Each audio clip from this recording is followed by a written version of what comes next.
Hi, I'm Faith, and let's continue. Chapter 3. A week later, Tosin finally finished her story. She sent an email to Mr. Boniface, her editor.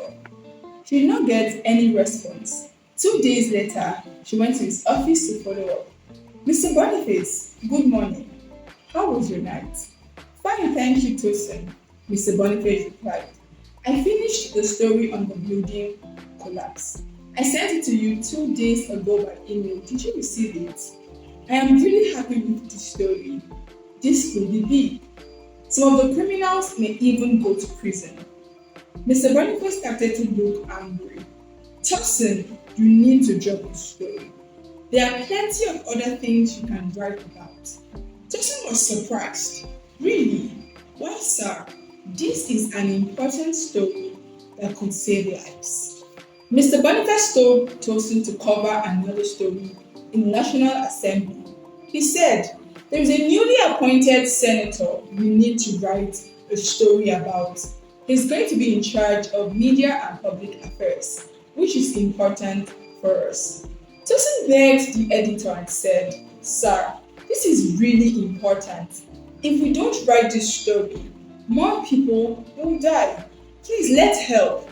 Mr. Boniface was even angrier now and shouted, Tosin, please leave my office. We are not publishing a story.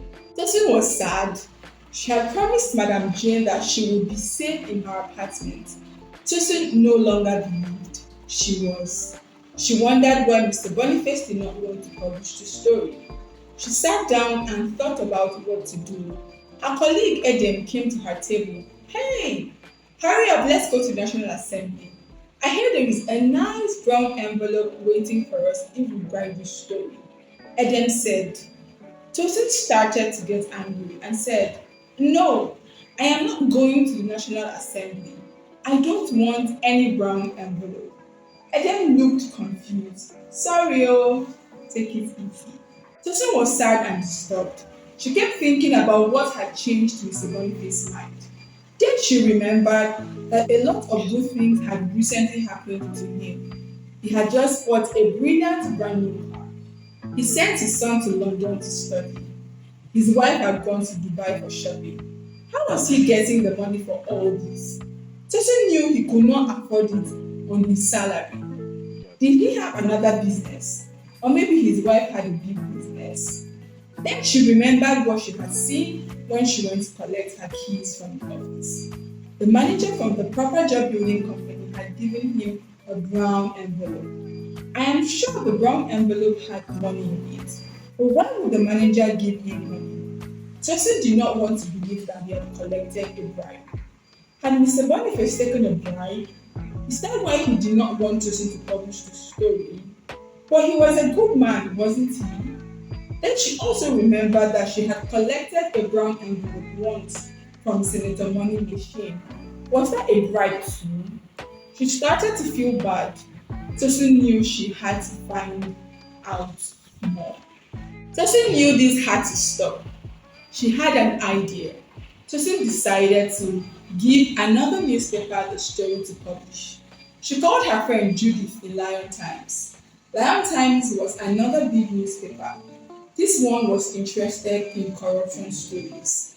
She told Judith her story. Judith said, This is a great story. Please send it to my mail.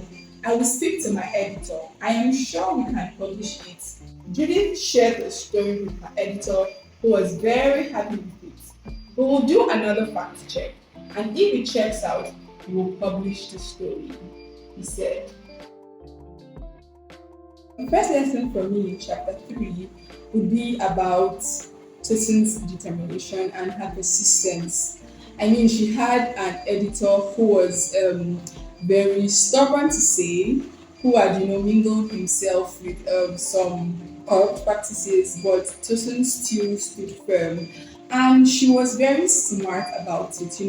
As women, when we are going out there to challenge things, it is very good for us to do it in a smart way, do it in a way that we will not endanger ourselves. The second lesson for me would be about collaboration. So as women, it's very important for us to have networks of people we can collaborate with.